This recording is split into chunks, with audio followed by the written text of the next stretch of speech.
Assalamualaikum warahmatullahi wabarakatuh. Selamat pagi rekan-rekan mahasiswa peserta kuliah kalkulus.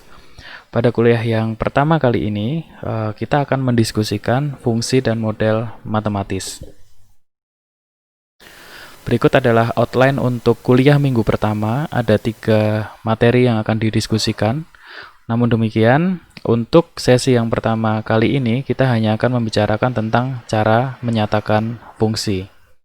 Untuk materi model matematis dan transformasi fungsi dan grafik akan disampaikan pada sesi kedua dalam minggu ini. Berikut adalah referensi yang digunakan pada kuliah hari ini. Saya akan mengambil referensi dari buku James Stewart, Calculus Early Transcendentals untuk halaman 9 sampai dengan 23.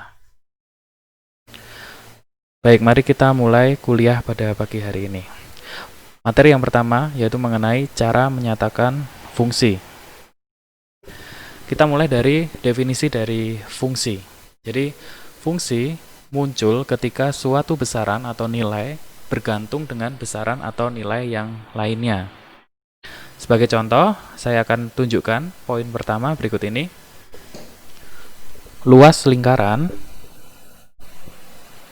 A akan tergantung pada jari-jari lingkaran R. Hubungan kedua variabel tersebut dapat dilihat pada persamaan untuk menghitung luas lingkaran, yaitu A, luas lingkaran, adalah Pi dikalikan dengan R kuadrat atau jari-jari kuadrat. Sehingga di sini dapat dinyatakan bahwa luas lingkaran atau A merupakan fungsi dari jari-jari lingkaran atau R. Kemudian contoh yang kedua, jumlah populasi penduduk dunia digunakan variabel P akan tergantung pada waktu, digunakan variabel T. Tabel di samping memberikan informasi estimasi jumlah penduduk dunia P pada waktu tertentu T. Sehingga dapat dikatakan bahwa P atau jumlah populasi penduduk dunia adalah fungsi dari T, yaitu waktu. Sebagai contoh, di sini diambil P saat T sama dengan 1950, itu adalah 2,256 miliar penduduk. Jadi, kalau dibahasakan secara mudah bahwa saat T tahun 1950, maka jumlah populasi penduduk dunia P itu sekitar 2,256 miliar penduduk. Berikutnya, contoh ketiga, biaya pengiriman barang digunakan variabel C akan tergantung pada berat barang yang akan dikirim, yaitu divariabelkan sebagai W, sehingga dapat dikatakan bahwa C adalah fungsi dari W. Contoh yang keempat, saya akan ambil contoh yang agak bersinggungan dengan bidang ilmu teknik sipil. Jadi, pada gambar di slide ini merupakan gambar hubungan antara waktu dengan percepatan vertikal tanah, di mana sumbu mendatar atau sumbu X merupakan T atau waktu dalam satuan detik, dan sumbu vertikal atau sumbu Y merupakan percepatan vertikal tanah divariabelkan sebagai A dengan satuan cm per detik kuadrat. Grafik di atas merupakan hasil rekaman aktivitas seismik atau kegempaan pada gempa Northridge yang mengguncang Los Angeles pada tahun 1994. Nah, dari grafik tersebut, untuk nilai tertentu dari T, grafik tersebut akan menyediakan nilai yang sesuai dengan A. Sehingga dapat dikatakan bahwa A, percepatan vertikal tanah, merupakan fungsi dari T atau waktu. Oke, dari contoh nomor 1 dan contoh sampai dengan contoh nomor 4 yang telah kita diskusikan bersama tadi, dapat diidentifikasi bahwa masing-masing contoh tersebut mendeskripsikan sebuah aturan di mana diberikan suatu nilai, tadi variabelnya adalah R, T, W, dan T, yang ditetapkan untuk nilai yang lainnya, yaitu adalah A, B, C, dan A kecil. Nah, pada masing-masing contoh tersebut, nilai yang pertama, variabel yang pertama, nilai yang kedua atau variabel yang kedua merupakan fungsi dari nilai atau variabel yang pertama. Saya ambil contoh, dari contoh yang keempat tadi disebutkan bahwa variabel A adalah fungsi dari variabel T, yaitu variabel yang kedua merupakan variabel fungsi dari variabel yang pertama. Kita lanjutkan. Suatu fungsi f adalah aturan yang mengatur setiap elemen dalam sekumpulan nilai D tepat berpasangan dengan satu elemen dalam sekumpulan nilai E. Umumnya, nilai D dan E tersebut merupakan bilangan real. Jadi yang dimaksud oleh pernyataan ini adalah nilai fungsi f itu merupakan pasangan dari nilai komponen nilai D tepat berpasangan satu dengan komponen dari nilai E, seperti yang ditunjukkan pada gambar di sebelah kanan berikut ini. Sekumpulan nilai D disebut sebagai fungsi domain fungsi, sedangkan sekumpulan nilai E disebut sebagai range fungsi. Dapat terlihat pada gambar yang kedua ini, domain dari suatu fungsi, jika fungsi tersebut direpresentasikan ke dalam grafik, merupakan area dari sumbu X, jadi nilai-nilai yang berada pada sumbu X, sedangkan range itu adalah nilai-nilai yang berada pada sumbu Y. Kemudian nilai fx adalah nilai f pada saat x. Jadi notasi f dalam kurung x merupakan nilai dari fungsi f pada saat nilai x, seperti itu. Kemudian range dari nilai f adalah sekumpulan nilai fx yang memungkinkan, sebagaimana nilai x bervariasi di dalam domainnya. Kemudian simbol yang mewakili nilai yang berubah-ubah dalam domain fungsi f disebut sebagai variabel independen. Sedangkan simbol yang mewakili nilai dalam range f disebut sebagai variabel dependen. Nah, sebagai contoh, pada contoh nomor 1 pada slide sebelumnya yang telah kita diskusikan, nilai R atau jari-jari lingkaran itu merupakan variabel independen karena nilai R tersebut merupakan domain dari fungsi f. Sedangkan nilai A atau luas lingkaran itu adalah variabel dependen karena nilai A merupakan range dari fungsi f.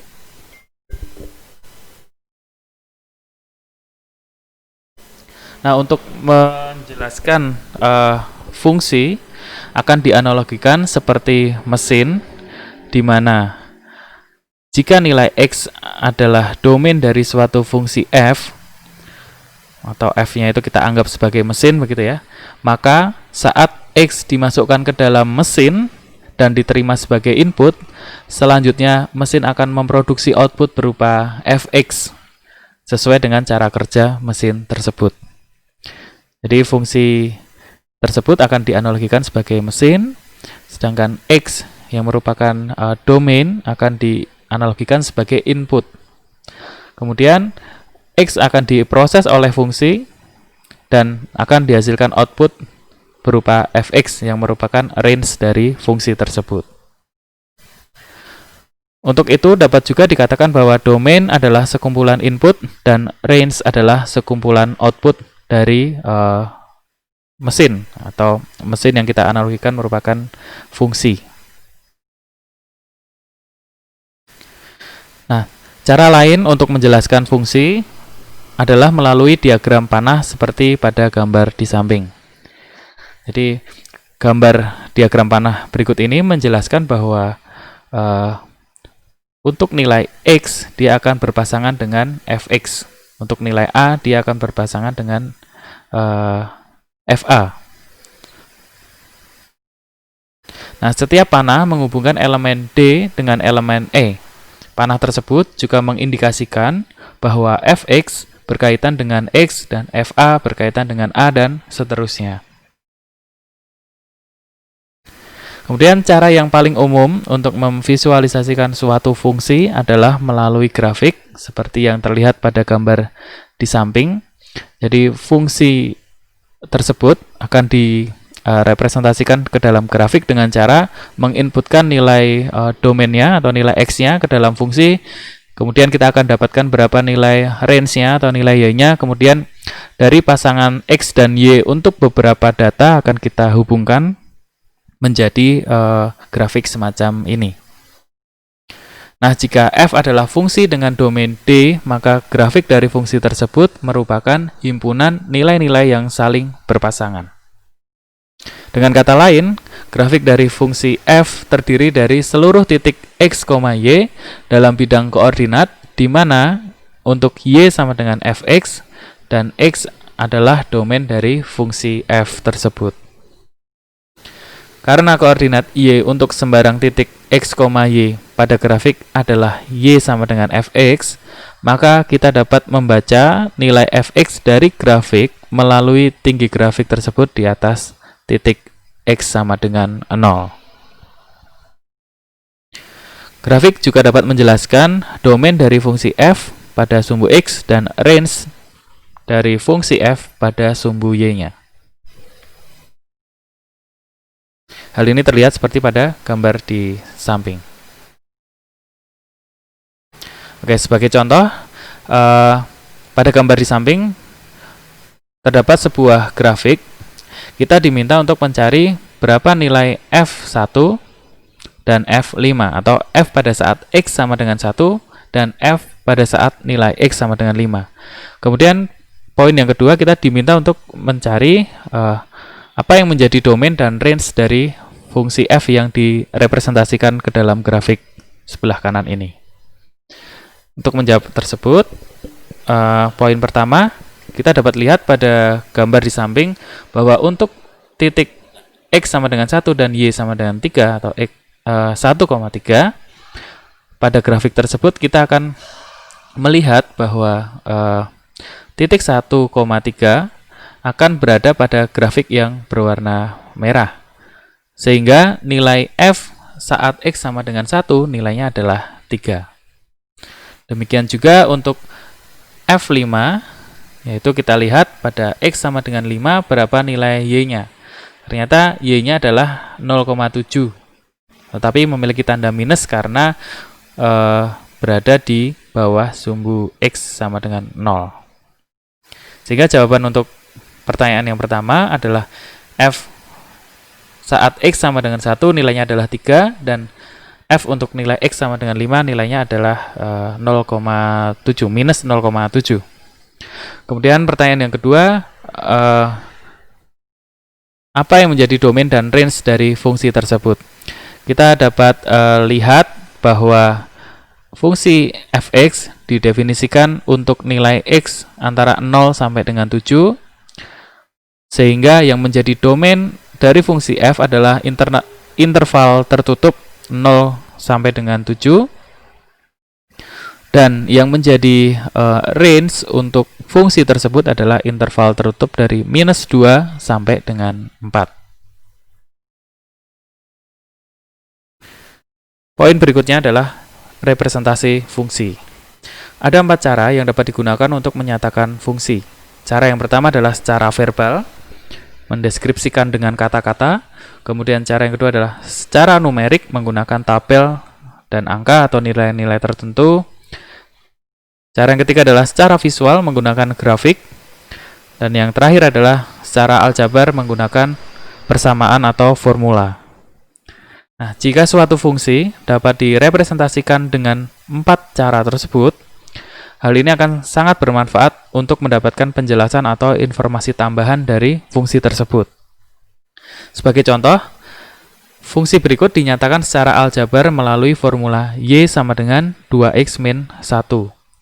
Artinya, fungsi tersebut dinyatakan menggunakan cara yang keempat, ya, yaitu secara aljabar. Kita juga dapat menggunakan cara yang ketiga, yaitu secara visual menggunakan grafik, sehingga akan diperoleh grafik semacam ini. Artinya dengan menggunakan cara yang ketiga secara visual, kita akan dapat melihat gambaran dari formula Y sama dengan 2X min 1. Atau kita dapatkan informasi tambahan, misal bahwa kurva tersebut merupakan kurva linear.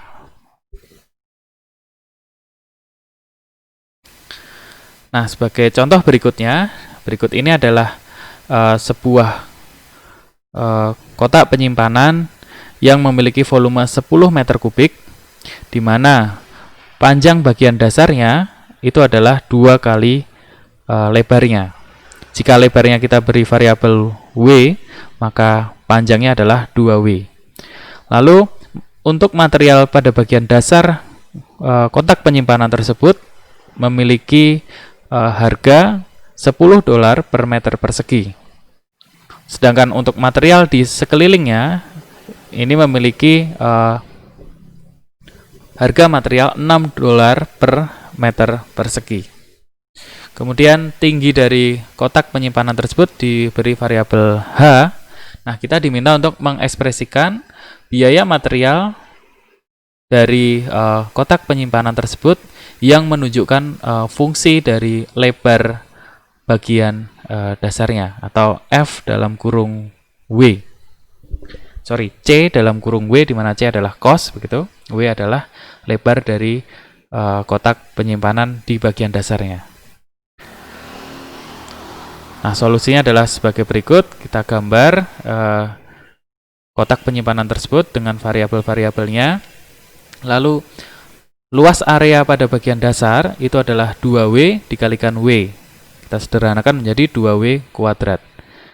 Sehingga biaya yang digunakan untuk memproduksi bagian dasar itu adalah 2W kuadrat dikalikan $10. Jadi 10 dikali 2W kuadrat. Lalu sekeliling dari kotak penyimpanan tadi, luasnya adalah W dikalikan H dan 2W dikalikan dengan H.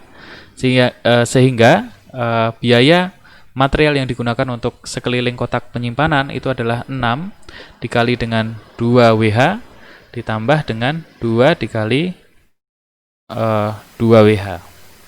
Sehingga total cost atau total biaya material yang digunakan dapat kita sajikan ke dalam fungsi C, merupakan fungsi dari cost atau biaya material, sama dengan 10 dikali 2W kuadrat ditambah 6 dikali 2 kali WH ditambah 2 kali 2WH. Kita sederhanakan menjadi 20W kuadrat plus 36WH. Nah, untuk mengekspresikan C ke dalam variabel W sendirian, begitu ya, tadi di hasil sebelumnya masih ada variabel W dan variabel H pada fungsi C. Untuk itu, kita akan mengubah nilai H dengan berdasarkan informasi bahwa volume dari kotak penyimpanan tadi adalah 10 meter kubik. Sehingga volume sama dengan luas alas dikalikan dengan tinggi, W dikalikan 2W dikalikan H sama dengan 10. Maka kita bisa dapatkan bahwa H sama dengan 5 per W kuadrat. Nah, untuk itu kita substitusikan nilai tersebut ke formula C tadi, sehingga kita akan dapatkan C sama dengan 20W kuadrat ditambah 180 dibagi dengan W. Fungsi ini akan berlaku untuk nilai W lebih besar dari 0. Sehingga jawaban dari pertanyaan ekspresikan nilai biaya material ke dalam fungsi dari lebar bagian dasar adalah C dalam kurung W sama dengan 20W kuadrat ditambah 180 dibagi W. Kemudian poin berikutnya adalah visualize define function, atau fungsi yang didefinisikan sebagian atau sepotong-sepotong. Nah, dari keempat fungsi yang telah dicontohkan pada slide sebelumnya, ditentukan oleh persamaan atau formula yang berbeda dalam bagian yang berbeda dari domainnya. Nah, Hal ini yang disebut sebagai piecewise defined function atau fungsi yang didefinisikan sebagian atau sepotong-sepotong. Nah, contoh yang dapat menggambarkan piecewise defined function adalah sebagai berikut. Ada suatu fungsi fx sama dengan 1 minus x jika x-nya adalah kurang dari sama dengan min 1, dan fx sama dengan x kuadrat jika x-nya lebih besar dari min 1. Nah, kalau ditunjukkan ke dalam grafik, kira-kira grafiknya adalah sebagai berikut ini. Nah, kita diminta untuk mengevaluasi berapa nilai f saat x sama dengan min 2, min 1, dan 0. Kemudian kita diminta untuk melakukan sketsa grafiknya. Nah, untuk solusinya, kita bisa memasukkan nilai x sama dengan min 1 ke dalam persamaan yang sesuai.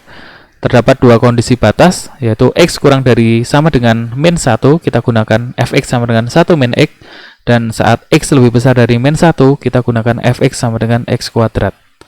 Dengan berdasarkan kondisi batas tersebut, sebagai contoh, saat x sama dengan min 2, di mana dia kurang dari sama dengan min 1, kita masukkan nilai x sama dengan min 2 ke persamaan 1 dikurangi x, sehingga kita dapatkan nilai y-nya adalah 3, dan seterusnya.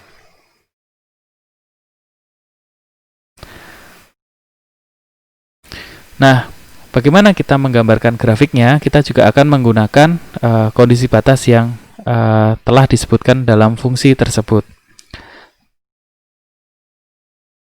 Terlihat bahwa untuk nilai x kurang dari sama dengan min 1, berapapun nilai x-nya, kalau memenuhi kondisi tersebut, kita masukkan nilai x tersebut ke persamaan 1 min x, dan sebaliknya untuk x sama dengan lebih besar dari min 1, kita gunakan fx sama dengan x kuadrat. Kita akan dapatkan grafik semacam ini. Nah, pada grafik yang linear ada titik atau titik yang penuh gitu, atau di sini ditulis sebagai solid dot gitu. The solid dot indicates that the point -1 and 2 is included on the graph. Jadi maksudnya titik yang solid begini yang diberi warna penuh mengindikasikan bahwa titik min 1,2 atau x sama dengan min 1 dan y sama dengan 2 masuk ke dalam grafik tersebut. Sedangkan yang titik yang terbuka tidak diberi warna penuh, ini masuk ke dalam grafik yang di sebelah kanannya. Poin berikutnya adalah symmetry function atau fungsi yang simetri. Fungsi ini didefinisikan sebagai fungsi f yang memenuhi kondisi f minus x sama dengan fx untuk setiap nilai x pada domainnya. Sehingga f disebut juga sebagai even function atau fungsi genap.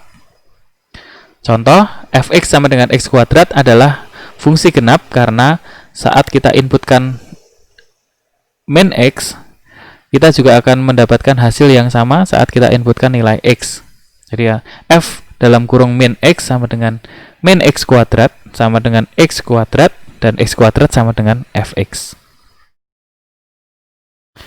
Bentuk khas dari even function atau fungsi genap adalah grafik yang terbentuk simetri terhadap sumbu y. Artinya, jika kita sudah melakukan plot grafik fungsi f untuk x lebih besar dari 0, semacam ini, jadi untuk nilai x lebih besar dari 0, maka untuk mendapatkan grafik keseluruhan, kita bisa melakukannya dengan melakukan refleksi atau mirror grafik tersebut terhadap sumbu y-nya. Kemudian jika f memenuhi kondisi f minus x sama dengan min fx untuk setiap nilai x pada domainnya, sehingga f disebut sebagai odd function atau fungsi ganjil. Contohnya adalah fx sama dengan x pangkat 3. Ini merupakan fungsi odd function atau fungsi ganjil karena saat kita inputkan x sama dengan minus x, hasilnya adalah min fx. Nah, bentuk grafik dari odd function atau fungsi ganjil adalah simetri terhadap grafik fungsi f untuk x lebih besar dari sama dengan 0. Nah, jika kita sudah melakukan plot grafik fungsi f untuk x lebih besar dari 0, ini ya, maka untuk mendapatkan grafik keseluruhan dapat dilakukan dengan melakukan rotasi 180 derajat grafik tersebut dari posisi awal. Yang berikutnya adalah increasing and decreasing function, fungsi naik dan fungsi turun. Nah, grafik di bawah ini naik dari titik A ke B, turun dari B ke C, dan naik lagi dari C ke D. Fungsi f dikatakan meningkat atau increasing pada interval A kecil sampai dengan B kecil, menurun atau decreasing pada interval B kecil sampai dengan C kecil, dan meningkat atau increasing kembali pada interval C kecil sampai dengan D kecil. Nah, fungsi fx sama dengan x kuadrat akan menurun atau decreasing pada interval minus tak terhingga sampai dengan 0, dan meningkat atau increasing pada interval 0 sampai dengan tak terhingga. Nah, jika x1 dan x2 adalah dua bilangan di antara interval A dan B dengan x1 kurang dari x2, maka fx1 juga akan kurang dari fx2. Nah, hal ini yang menjadi dasar untuk mendefinisikan fungsi naik turun atau increasing and decreasing function, yaitu sebagai berikut. Suatu fungsi f disebut increasing atau naik pada interval i jika fx1 kurang dari fx2, di mana x1 kurang dari x2 dalam interval i tadi. Dia juga akan dikatakan sebagai decreasing atau menurun pada interval i jika fx1 lebih besar dari fx2, di mana x1 kurang dari x2 untuk interval i.